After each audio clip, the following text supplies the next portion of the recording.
رشتہ داریوں کو پاس و لحاظ رکھو، رشتہ داریوں کو نہ کاٹو، رشتوں کو نہ کاٹو۔ اور تقطعوا ارحامکم، یہ ایک خاص گناہ کو اللہ تعالیٰ نے بہت نمایاں کر دیا۔ بہت سے گناہوں کا تذکرہ ہو سکتا تھا کہ بے جا اسراف نہ کرو، بہت سے گناہوں کا تذکرہ ہو سکتا تھا حرام آمدنی نہ کھاؤ اور غلط چیزیں نہ کھاؤ نہ پیو، جوا نہ کھیلو، شراب نہ پیو، لیکن اللہ تعالیٰ نے ایک گناہ کو یہاں پہ نمایاں کیا، وَتُقَطِّعُوا أَرْحَامَكُمْ، کہ صلہ رحمی بجا لاؤ اور رشتوں کو نہ کاٹو۔ رشتوں کو کاٹنا اللہ تعالیٰ کے پاس ناپسندیدہ ترین عمل ہے، ناپسندیدہ ترین عمل ہے۔ اس کی ناپسندیدگی کا آپ اندازہ اس سے لگا سکتے ہیں اللہ تعالیٰ نے رشتوں کو کاٹنے کے عمل کو کتنا ناپسند کیا ہے، اس کا اندازہ آپ لگا سکتے ہیں امام زین العابدین رحمت اللہ علیہ کے ایک واقعہ سے۔ امام زین العابدین علی بن الحسین رحمت اللہ علیہ سے آپ واقف ہوں گے، جو حضرت حسین رضی اللہ تعالیٰ عنہ کربلا میں شہید ہوئے، تو ان کے ایک ہی فرزند تھے جو 23 سال کے تھے، لیکن علالت کی وجہ سے میدان جنگ میں نہیں نکل سکے تھے۔ ان کا نام بھی علی تھا، اپنے دادا کے نام پر۔ حضرت حسین کے فرزند ہے اور ان کا نام ہے علی، علی ابن حسین کہتے ہیں ان کو، اور ان کا لقب ہے زین العابدین۔ وہ جنگ میں نہیں نکل سکے تھے اور وہ بیماری کی وجہ سے، علالت کی وجہ سے خیمے میں رہ گئے تھے، تو ان کی جان بچ گئی تھی۔ وہ خانواد نبوت کے جو 72 لوگ شہید ہوئے کربلا میں، ان میں سے یہ ایک ہی تھے جو بچے ہوئے تھے۔ اور پھر وہ یزید کے دربار میں پہنچے اور پھر واپس مدینہ منورہ پہنچ گئے، تو اتنے عبادت گزار تھے کہ ان کا لقب پڑ گیا ہے السجادہ، یعنی بس سجدہ کرنے والا، خوب سجدوں میں رہنے والا۔ وہ امام زین العابدین رحمت اللہ علیہ نے ایک بات عجیب و غریب ارشاد فرمائی، اپنے بیٹے کو وصیت کرتے ہوئے، نصیحت کرتے ہوئے ارشاد فرمایا، بیٹے کسی کے بھی ساتھ رہو، میں تم کو منع نہیں کرتا، لیکن قطع رحم کرنے والے یعنی رشتہ داریوں کو کاٹنے والے کے ساتھ ہرگز نہ رہنا، اس کی دوستی میں نہ رہنا، اس کی صحبت میں نہ رہنا۔ تو فرزند نے پوچھا، ابا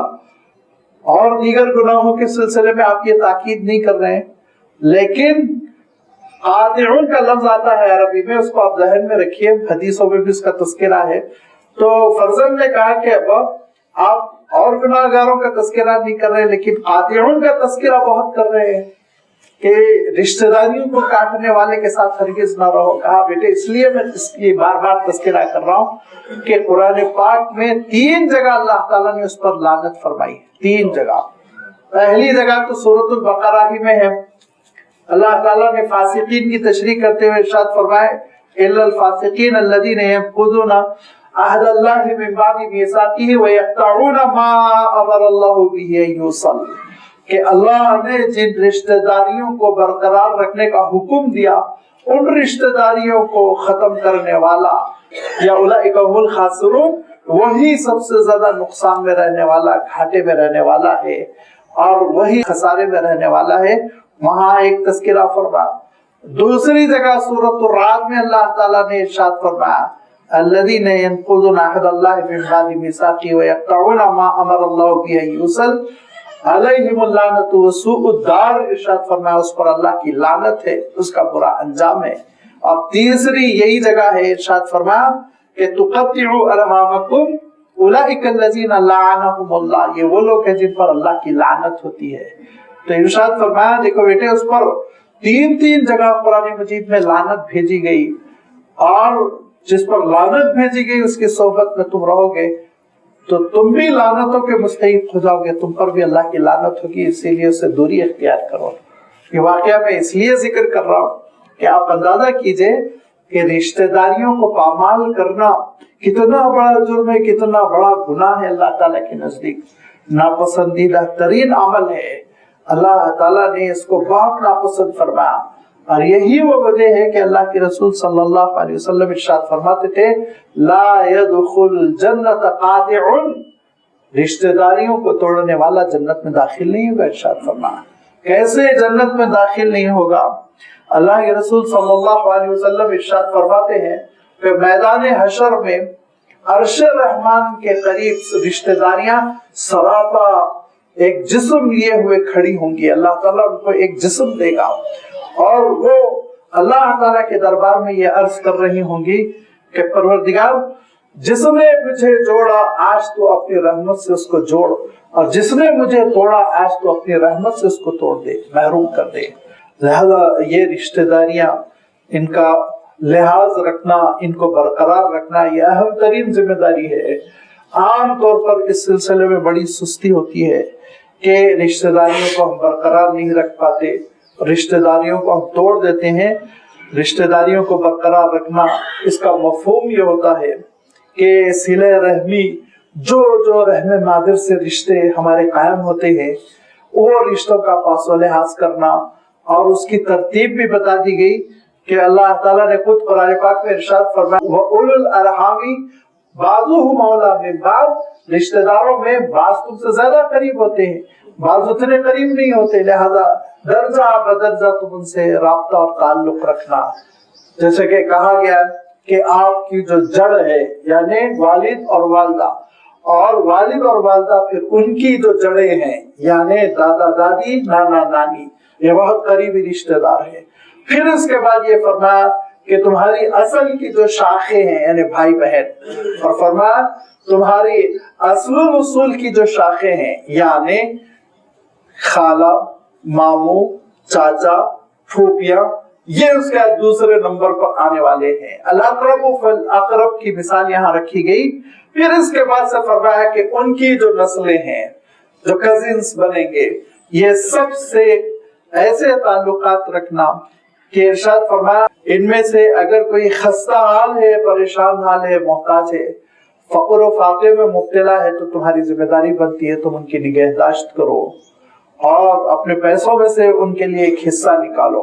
आप सल्लल्लाहु अलैहि वसल्लम क्या इरशाद फरमाया करते थे, अगर तुम सदका कर दोगे तो 1 अजर, और वही सदका अगर करीबी रिश्तेदार को जो जरूरतमंद है ले जाकर दोगे तो तुमको डबल अजर मिलेगा, दोहरा अजर मिलेगा। तो ये जरूरत में काम आना नंबर 1। नंबर 2, उनके गम में, उनकी मुसीबत में, उनकी अलालत में उनके साथ हमदर्दी करना। अगरचे कि वो खाते पीते हैं, तुम्हारे जरूरतमंद नहीं है, लेकिन आयादत करना, खबरगिरी करना और अपनी जानिब से किसी खिदमत की पेशकश करना। नंबर 3, खुशियों में खुश होना, दुआ देना, शरीक होना, यहाँ तक कि वो अगर बुलाते हैं तो उनकी दावत को कबूल करना, इल्ला ये कि कोई उसमें हराम काम ना हो, गैर शरई काम ना हो, उनकी दावत को कबूल करना। जलसी की वजह से, हसद की वजह से, मुकाबला आराई की वजह से बाइकआउट न करना,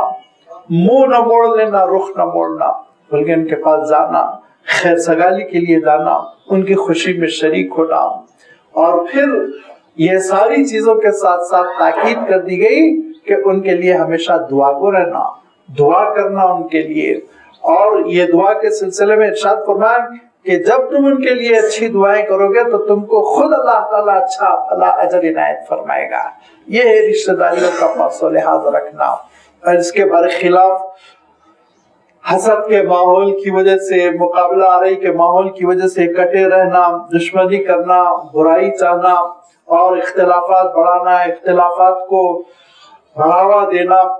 ये वो सारी चीजें हैं जो कातिअ यानी रिश्तेदारियों को तोड़ने की सिफात कहलाती हैं, जिनके बारे में अल्लाह ताला इरशाद फरमाता है उन पर फिर अल्लाह ताला की लानत होती है, उन पर फिर अल्लाह ताला की लानत होती है। अल्लाह के रसूल सल्लल्लाहु अलैहि वसल्लम इरशाद फरमाते हैं कि तुम अगर ये चाहते हो कि तुम्हारे रिस्क में बरकत हो, क्या इरशाद फरमाया सल्लल्लाहु अलैहि वसल्लम ने, अगर तुम ये चाहते हो कि तुम्हारे रिस्क में बरकत हो, और क्या इरशाद फरमाया, जिसकी तमन्ना हर एक के दिल में होती है, जिसकी तमन्ना हर एक के दिल में होती है, और वो तमन्ना होना बुरी बात भी नहीं है, एक इंसानी जज्बा है कि उम्र दराज हो, उम्र लंबी हो। इरशाद फरमाया अगर तुम चाहते हो कि रिस्क में बरकत हो और तुम्हारी उम्रें लंबी हो, तो फिर इरशाद फरमाया रिश्तेदारियों का ख्याल रखो, रिश्तेदारियों का ख्याल रखो, सिले रहमी करो।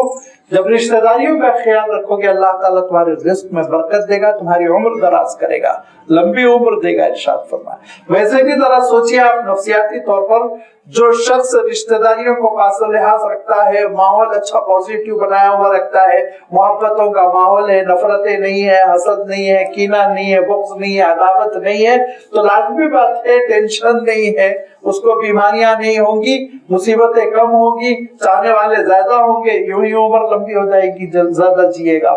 लिहाजा अल्लाह के रसूल सल्लल्लाहु अलैहि वसल्लम ये इरशाद फरमाते हैं कि अगर चाहते हो रिस्क में बरकत हो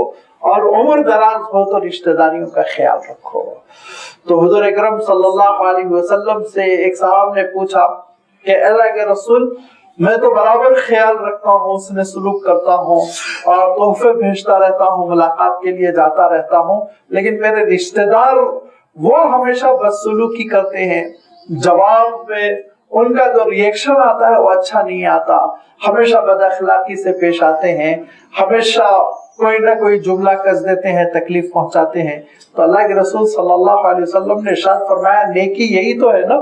नेकी यही है, जो अच्छा है और तुम भी उसके साथ अच्छे हो, ये तो इंसान की तबीयत है, हर इंसान करेगा, इसमें तो इस्लाम और गैर इस्लाम की भी शर्त नहीं है, गैर मुस्लिम भी जिसके साथ आप अच्छे हैं वो आपके साथ अच्छा हो जाएगा। फरमाया कि नेकी ये है कि वो तुम्हारे साथ बुरा है और तुम उसके साथ अच्छे हो, नेकी यही है। फरमाया कि वो बदतहजीबी के साथ पेश आ रहा है, तुम उसके घर जा रहे हो सकता बैठने के लिए कुर्सी न दे, तुम उसके घर जा रहे हो सकता वो पीने के लिए पानी न दे, तुम उसके घर जा रहे हो सकता वो रकीक तकलीफ दे, जुमले तुम पर कस दे, वो सबको सहते हुए अगर तुम ये कहते हो मौला तेरी खुशनुदी के लिए मैं इसके घर आ रहा हूँ, दीन समझ कर, तेरे रसूल का उसवा समझ कर, सुन्नत समझ के मैं कर रहा हूँ, तो ये तुम्हारी इबादत है,